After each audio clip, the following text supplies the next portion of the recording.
আসসালামু আলাইকুম, সবাইকে স্বাগতম বেসিক ইংলিশ লার্নিং পয়েন্টে। আজকের ভিডিওতে আমরা 45তম বিসিএস এর পরীক্ষার ইংরেজি প্রশ্নপত্রের সমাধান নিয়ে আলোচনা করব। প্রতিটি প্রশ্ন বিশ্লেষণ করে সহজভাবে ব্যাখ্যা দেওয়া হবে, যাতে আপনি ভবিষ্যতের পরীক্ষার জন্য আরও ভালোভাবে প্রস্তুতি নিতে পারেন। চলুন শুরু করা যাক। 45তম BCS English question with solution. Exam date 19 May 2023, marks 35। 1 নম্বর প্রশ্ন, she insisted on dash living the house. এখানে সঠিক উত্তর হবে ডি নাম্বার, হিস। কারণ আমরা জানি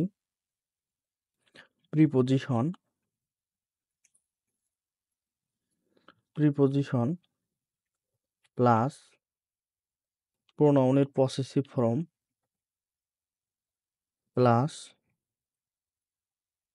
ভার্বের আইএনজি, ভার্ব আইএনজি। 2 নম্বর প্রশ্ন, the phrase Achilles heel means. উত্তর হবে সি নাম্বার, উইক পয়েন্ট, দুর্বল জায়গা।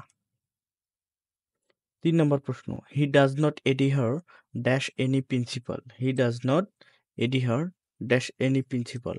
সঠিক উত্তর হবে এডিহার টু। সঠিক উত্তর হচ্ছে ডি নম্বর, adhere to. Millennium is a period of dash. সঠিক উত্তর হবে 1000 ইয়ার্স, 1000 বছর। মিলেনিয়াম হচ্ছে 1000 বছরের সমষ্টি।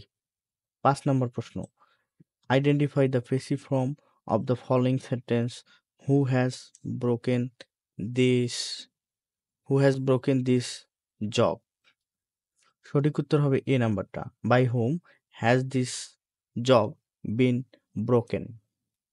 কারণ আমরা জানি হু এর পরিবর্তে বাই হোম, তারপর প্রেজেন্ট পারফেক্টের জন্য হ্যাজ, এবং তারপর অবজেক্ট দি জগ, অবজেক্টটা সাবজেক্টে আসলো দি জগ, তারপর প্রেজেন্ট পারফেক্টের কারণে বিন নিতে হয়, তারপর মূল ভার্বের ভি3 ব্রোকেন। সঠিক উত্তর এ নাম্বার। এবার প্রশ্ন নম্বর 6, who is not a Victorian poet. সঠিক উত্তর হবে সি নাম্বার, উইলিয়াম ওয়ার্ডসওয়ার্থ। এখানে একমাত্র উইলিয়াম ওয়ার্ডসওয়ার্থ হচ্ছে রোমান্টিক কবি। Alfred Tennyson, Robert Browning, Matthew Arnold এরা সবাই হচ্ছে ভিক্টোরিয়ান পোয়েট। আমরা একটা ইনফরমেশন মনে রাখতে পারি যে ভিক্টোরিয়ান এজ শুরু হয় 1832 থেকে 1900 এটা হচ্ছে ভিক্টোরিয়ান এজের ডিউরেশন। উইলিয়াম ওয়ার্ডসওয়ার্থ হচ্ছে রোমান্টিক যুগের কবি এবং তাকে পোয়েট অফ নেচার বলা হয়। মনে রাখা যায়, তাকে পোয়েট অফ নেচার বলা যেতে পারে, নেচার বলা হয়। 7 নম্বর প্রশ্ন, which of the following novels was written by George Orwell. George অরওয়েলের লেখা নোভেল কোনটি? উত্তর হচ্ছে 1984। এটা হচ্ছে তার লেখা বিখ্যাত একটা নোবেল। এছাড়াও আমরা আরেকটা বলতে পারি যে তার বিখ্যাত একটা লেখা আছে, shooting an elephant. Shooting an elephant, shooting an elephant, এটা হচ্ছে তার বিখ্যাত একটা লেখা। এটাও মাঝে মাঝে পরীক্ষায় আসে। 8 নম্বর প্রশ্ন, আইডেন্টিফাই দ্য কারেক্ট সেন্টেন্স। সঠিক সেন্টেন্সটি নির্ণয় করো। আমরা জানি এটা আর্টিকেলের ভুল আছে। সঠিক উত্তর হবে ডি নাম্বারটা, সঠিক উত্তর হবে ডি নাম্বারটা। এখানে আমরা জানি যে ভাষার সামনে আর্টিকেল বসে, ভাষার সামনে আর্টিকেল বসে না, কিন্তু জাতির সামনে আর্টিকেল বসে। শি স্পিক্স ইংলিশ, সে ইংরেজিতে কথা বলে। এখানে ইংলিশটা হচ্ছে, সেখানে প্রথমের ইংলিশটা হচ্ছে ভাষা, এজন্য কোনো আর্টিকেল বসেনি, কিন্তু পরের ইংলিশ হচ্ছে জাতি, সেজন্য ইংলিশ, শেষের ইংলিশের সামনে দা বসেছে। তাই 8 নম্বর প্রশ্নের সঠিক উত্তর হচ্ছে she speaks English like the English. সে ইংরেজিতে কথা বলে ইংরেজদের মতো। 9 নম্বর, when one makes a promise, when one makes a promise one must not go on it. যখন একজন কোনো প্রমিস করে, প্রতিজ্ঞা করে, one must not go dash on it, go back on it. সঠিক উত্তর B number, go back on it, মানে তার এখান থেকে ফিরে আসা উচিত নয়। যখন কেউ একজন প্রমিস করে তখন তার সেই প্রমিস থেকে ফিরে আসা উচিত নয়। এটা একটা phrase. 10 number, I can not put up with him anymore. I can not put up with him anymore, এখানে পুট আপ বলতে কি বোঝানো হয়েছে? এখানে পুট আপ বলতে হেয়ার পুট আপ মিন্স, এখানে পুট আপ বলতে কি বোঝানো হয়েছে? পুট আপ মানে সহ্য করা। সঠিক উত্তর হবে C number, to tolerate. I can not put up him anymore, আমি তাকে আর সহ্য করতে পারছি না। 11 নম্বর প্রশ্ন, the poem to his coy mistress was written by Andrew Marvell. Andrew Marvell একজন বিখ্যাত ইংলিশ পোয়েট, সে লিখেছে টু হিজ কয় মিস্ট্রেস। 12 নম্বর, the synonym of altitude, the synonym of altitude, synonym of altitude, অ্যালটিটিউডের সিনোনিম কি?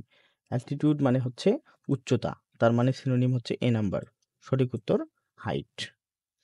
13 নম্বর প্রশ্ন, the character Elizabeth Bennet appears in the novel. আমরা এলিজাবেথ ব্যানেট নামক যে ক্যারেক্টারটা রয়েছে, এই ক্যারেক্টারটা কোন নোভেলে খুঁজে পাই? এটা আমরা খুঁজে পাই প্রাইড অ্যান্ড প্রিজুডিস নামক একটা 19 সেঞ্চুরির নোবেল। মনে রাখতে হবে এই নোবেলটা হচ্ছে 19 সেঞ্চুরির একটা নোবেল। 19 সেঞ্চুরি, 19 সেঞ্চুরির একটা নোভেল। আর এই নোবেলটা লিখেছেন Jane Austen, Jane Austen, Jane Austen. এবার আসো 14 নম্বর প্রশ্ন, this could have work if I been more far sighted. This could have work if I been more far sighted, এখানে ইফ যুক্ত সেন্টেন্স। আমরা জানি ইফ যুক্ত সেন্টেন্স এটা কন্ডিশনাল সেন্টেন্স। ইফ যুক্ত অংশটা যদি পাস্ট ইনডিফিনিট টেন্সে থাকে তাহলে এটা উড কুড মাইট প্লাস মূল ভার্বের বেস ফর্ম হয়, তখন সেটাকে সেকেন্ড কন্ডিশনাল বলে। কিন্তু যদি ইফ যুক্ত অংশটা পাস্ট পারফেক্ট টেন্সে থাকে তখন ইফ ছাড়া অংশটা would could might plus have plus মূল ভার্বের ভিত্তির হয়। তার মানে আমরা বুঝতেছি যেহেতু এখানে would could might could have worked আছে, তার মানে would could plus have plus মূল ভার্বের ভিত্তির আছে, তাহলে এই অংশে অবশ্যই পাস্ট পারফেক্ট টেন্স হবে। তাহলে সঠিক উত্তর হবে বি নাম্বার, সঠিক উত্তর হচ্ছে হ্যাড। এবার 14 নম্বর প্রশ্ন, 15 নম্বর, what may be the what may be consider courteous in one culture may be arrogant in another. What may be consider courteous, courteous মানে ভদ্র, তাহলে what may be consider courteous, তাহলে যাকে যাকে সাধারণত কার্টিয়াস মনে করা হয়, ভদ্র মনে করা হয় ইন ওয়ান কালচার কোনো সংস্কৃতিতে, মে বি অ্যারোগেন্ট ইন অ্যানাদার অন্য সংস্কৃতিতে সেটাকে ঔদ্ধত্যপূর্ণ মনে হতে পারে। অ্যারোগেন্ট মানে হচ্ছে ঔদ্ধত্যপূর্ণ, বেমানান। Here the underline word arrogant means, এখানে অ্যারোগেন্ট বলতে কি বোঝাচ্ছে? তাহলে ঔদ্ধত্যপূর্ণ, তার মানে সঠিক উত্তর A number, rude. Rude, rude মানে ঔদ্ধত্যপূর্ণ। জেনারেস মানে ভদ্র। এবার 16 number, Don Juan. Don Juan was composed, Don Juan was composed by, সঠিক উত্তর C number, George Gordon Byron. George Gordon Byron, তাকে আমরা সংক্ষেপে বলতে পারি লর্ড বায়রন। তাকে সংক্ষেপে কি বলা হয়? Lord Byron, Lord Byron. 17 নম্বর প্রশ্ন, আইডেন্টিফাই দ্য ইম্পারেটিভ সেন্টেন্স। সঠিক ইম্পারেটিভ সেন্টেন্স কোনটি খুঁজে বের করতে বলা হয়েছে। সঠিক উত্তর এ নাম্বারটা, শাট আপ। যদিও এখানে শাট আপ আছে, আমরা দেখতেছি যে এক্সক্লেমেশন, নোট অফ এক্সক্লেমেশন চিহ্ন এখানে আছে, তারপরেও এটাই হচ্ছে ইম্পারেটিভ সেন্টেন্স কারণ ভার্ব দিয়ে শুরু হয়েছে। বাকি বি নাম্বার, সি নাম্বার এবং ডি নাম্বার প্রশ্নগুলো ইম্পারেটিভ সেন্টেন্স নয়। আমরা জানি B number, Shahin is playing football, এটা হচ্ছে অ্যাসাইটিভ সেন্টেন্স কারণ এটা হচ্ছে সাবজেক্ট দিয়ে শুরু হয়েছে শাহিন। I shall cook dinner now, এটা হচ্ছে অ্যাসাইটিভ সেন্টেন্স কারণ এটা সাবজেক্ট দিয়ে শুরু হয়েছে এবং future indefinite tense. What is your name, এটা হচ্ছে ইন্টারোগেটিভ সেন্টেন্স। তাহলে সঠিক উত্তর অবশ্যই শার্ট আপ হবে। 18 নম্বর প্রশ্ন, black death is the name of. Black death হচ্ছে কিসের নাম? সঠিক উত্তর হচ্ছে এটা একটা প্লেগ প্যান্ডামিক, এটা হচ্ছে একটা প্লেগ প্যান্ডামিক যেটা কিনা ইঁদুরের মাধ্যমে ছড়ায়।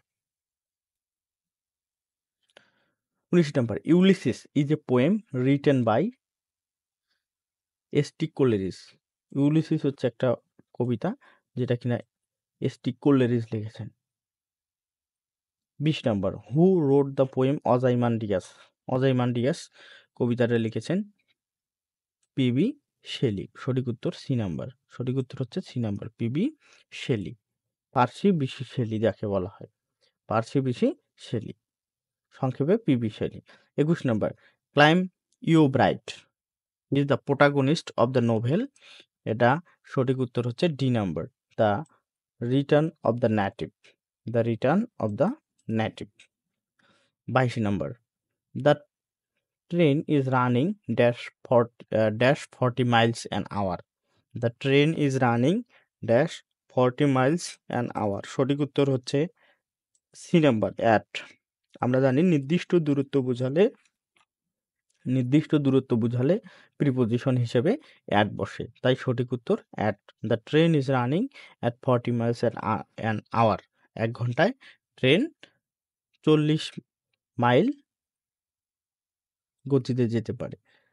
হি ডিভাইডেড দ্য মানি, 23 নম্বর প্রশ্ন, হি divided the money dash the 2 children. এখানে সঠিক উত্তর হবে বিটুইন, কারণ আমরা জানি 2 এর মধ্যে তুলনা বোঝালে বিটুইন হয়, আর 2 এর অধিকের মধ্যে তুলনা বোঝালে এমন হয়। এখানে হি ডিভাইডেড দ্য মানি, সে টাকা ভাগ করে দিল ড্যাশ দ্য 2 চিলড্রেন, 2 সন্তানের মধ্যে, সেজন্য সঠিক উত্তর হবে A number, between. No one can dash he is clever. No one can dash he is clever, কেউ বলতে পারে না। No one can dash, no one can deny, সঠিক উত্তর বি নাম্বার, ডিনাই, কেউ অস্বীকার করতে পারে না দ্যাট যে হি ইজ ক্লেভার, সে যে চালাক, এটা কেউ অস্বীকার করতে পারে না, এজন্য সঠিক উত্তর হচ্ছে deny. 25 number, choose the right form of verb.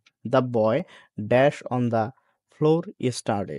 এখানে ইয়েস্টারডে থাকার কারণে আমরা বুঝতেছি অবশ্যই সেন্টেন্সটা হচ্ছে পাস্ট ইনডেফিনিট টেন্স, এবং লাই মানে হচ্ছে শয়ন করা। লাই মানে শয়ন করা। এটার আরও একটা অর্থ আছে, লাই মানে মিথ্যা বলা, কিন্তু মিথ্যা বলা বললে আমাদের অর্থের সাথে, এই বাক্যের সাথে অর্থটা পরিপূর্ণ হয় না, তাই আমরা বুঝতেছি the boy lie on the floor yesterday. তাহলে সঠিক উত্তর হবে, লাই এর পাস্ট ফর্ম হচ্ছে, সঠিক উত্তর সি নাম্বার, লে।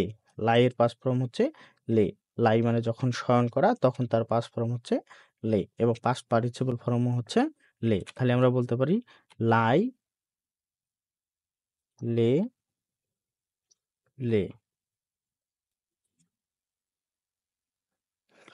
She played on the flute, passive form is।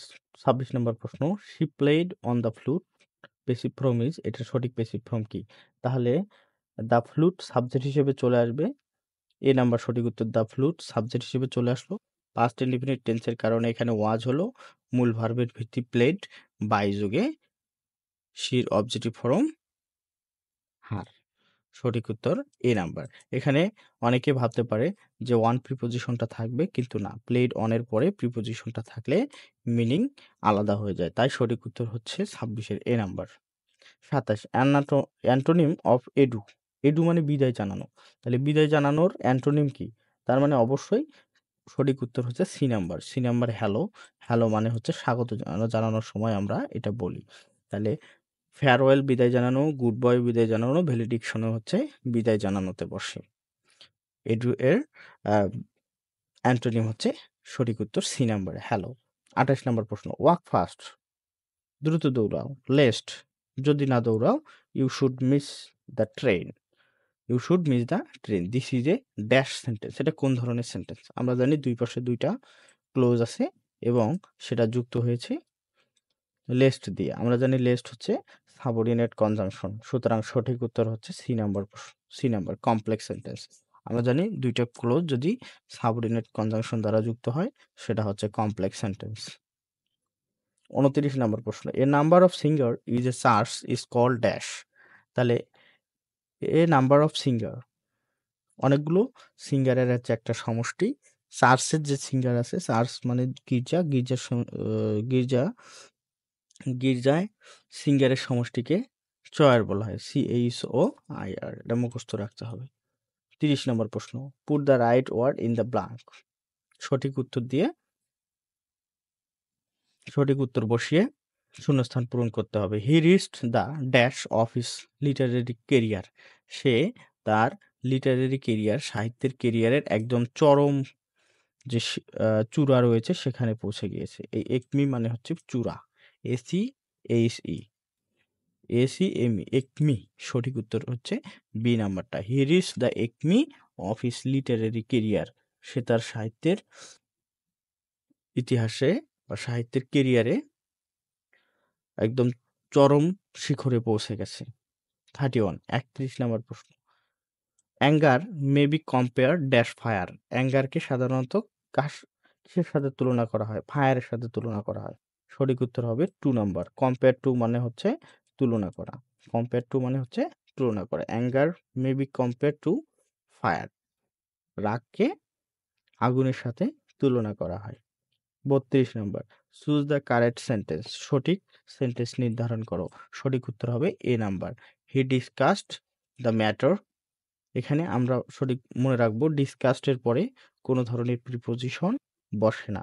কিছু কিছু শব্দ আছে যে শব্দগুলোর পরে কোনো ধরনের প্রিপোজিশন বসে না। 33 নম্বর প্রশ্ন। Identify the correct spelled word. সঠিক বানান নির্ণয় করো। কোনটাতে সঠিক বানান আছে? এটার সঠিক বানান হচ্ছে নিউমোনিয়া। নিউমোনিয়া হচ্ছে সঠিক বানান। নিউমোনিয়া বানান হলো PNEUMONIA, নিউমোনিয়া। 33 নম্বর প্রশ্ন। Desdemona. Desdemona is a character in the following Shakespearean play. নিচের কোন শেক্সপিয়ারিয়ান প্লেটার ডেসডিমোনিয়া ক্যারেক্টারটা আছে? আমরা জানি সঠিক উত্তর হচ্ছে অথেলো। অথেলোতে ডেসডিমোনিয়া নামে একটা ক্যারেক্টার আছে। 35 নাম্বার প্রশ্ন। মেটারোলজি ইজ রিলেটেড টু। মেটারোলজি কার সাথে সম্পর্কযুক্ত? সঠিক উত্তর সি নাম্বার, ওয়েদার ফোরকাস্টিং।